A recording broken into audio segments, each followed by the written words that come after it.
got another poster that also comes from the World War II era that says, "Give them both barrels." Because that is what we do.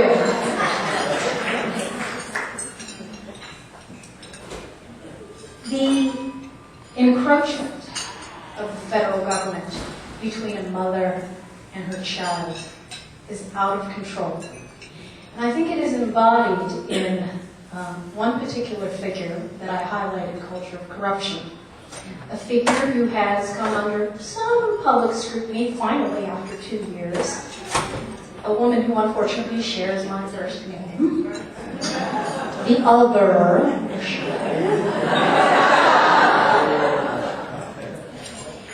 But I think that America is finally waking up. And that Spain trip certainly wasn't eye-opener. But it really is the tip of the iceberg. And for the last 2 years, I've been talking about how Michelle Obama has greatly enjoyed and indulged in the perks of public power, being married to Barack Obama. And I think we see this government intervention, this big nannyism, most recently in her foray as the front woman for big labor under the guise of trimming our kids' waistlines. Who could be against the fight against child obesity? Only you mean Republicans. Mean conservatives who are selfish, who want everyone to be fat.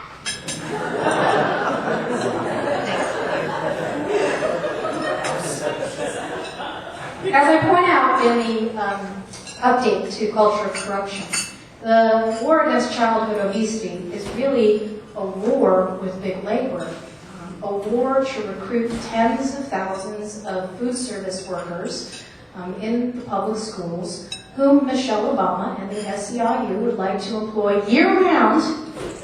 It's not just the federal school lunch program, it's also the breakfast program, and the dinner program, and the summer program. Perpetual employment, which of course means more union dues, which are then immediately plowed back into Democrat coffers to ensure a Democrat ruling majority.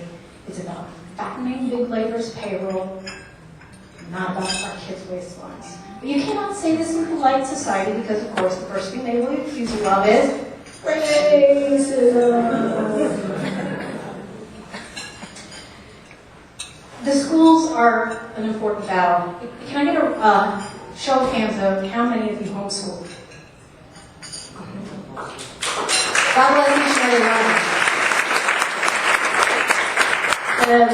The other day, the White House had some press release in the aftermath of passing that big edu-jobs bill, which I call the big gov-jobs bill, the payoff to all the unions and the use of public school teachers as the left's most recent special interest human shields.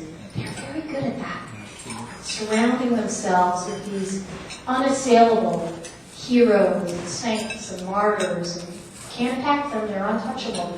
They're very good at telling stories, and of course this is all Alinsky inspired. Classic Alinsky tactics to do that.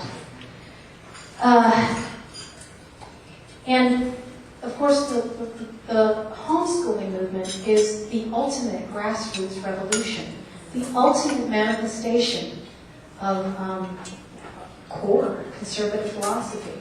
Responsibility begins at home.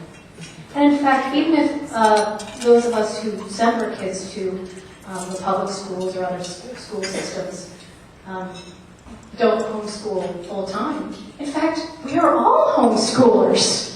And if you're not, you are abrogating your responsibility. That is the number one responsibility you have as a parent.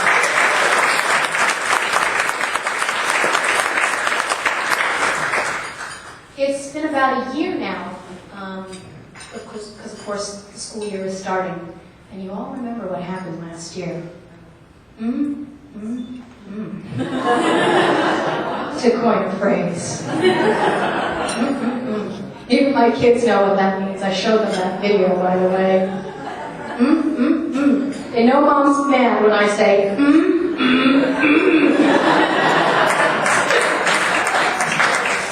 Anyway, as you recall, last fall, the White House, the Education Department signaled that they were going to broadcast Dear Leader into all of the schools.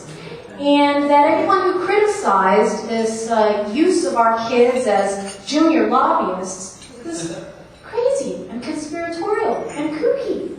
How could we object? It was just a plain, simple message, motivational message, that kids should stay in schools. What's wrong with that? And probably at that point, the number of homeschoolers jumped by maybe 5 or 10%. So there's a good stimulus, huh? Worked. As I try to explain to people who call me kooky and conspiratorial and crazy and other names, as usual, it wasn't the text that mattered, whatever words were being fed into the prompter that you read. It was the subtext. We already know that the National Education Association assigns as its reading material rules for radicals.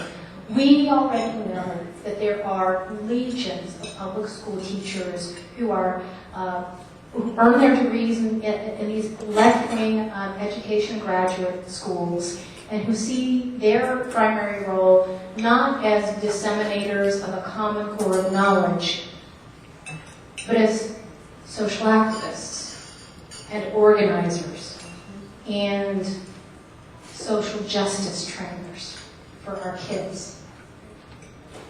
As much as we can fight in the political arena and try and right the wrongs of this ruling majority at the ballot box, the fight begins in those classrooms from day one.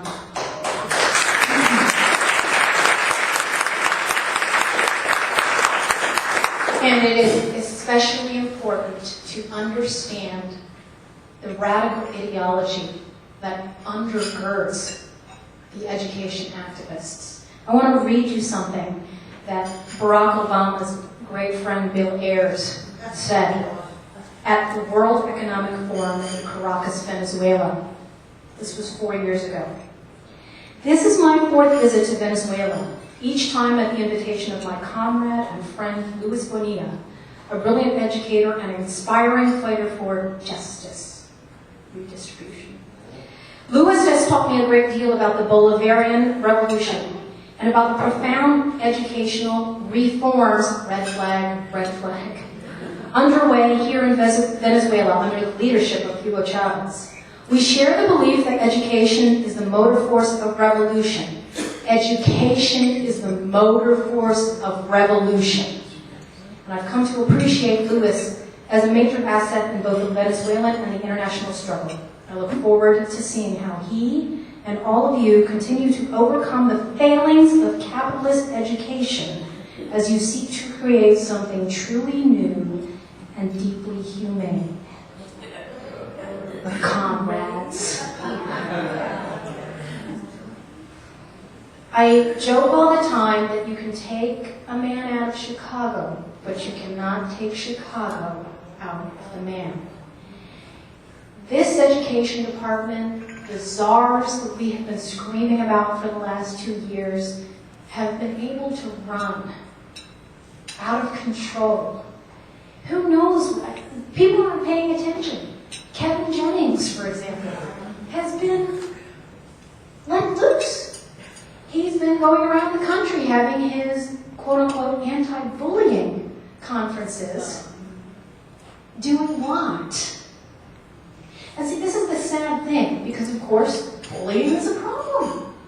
With the way they've redefined it, only some people are targeted by bullies. And others don't matter. But if you say this, there's the race card and then there's the homophobe card. And they'll scream it at the top of their lungs, and you won't hear about it anymore on cable news. The only place you'll hear about it is on Christian radio, conservative talk radio, and the blogosphere. The good news, of course, is that we have networks like this. We have a sorority and a fraternity of people who are willing to speak truth to power, and who are not willing to give up their children as social laboratory experiments.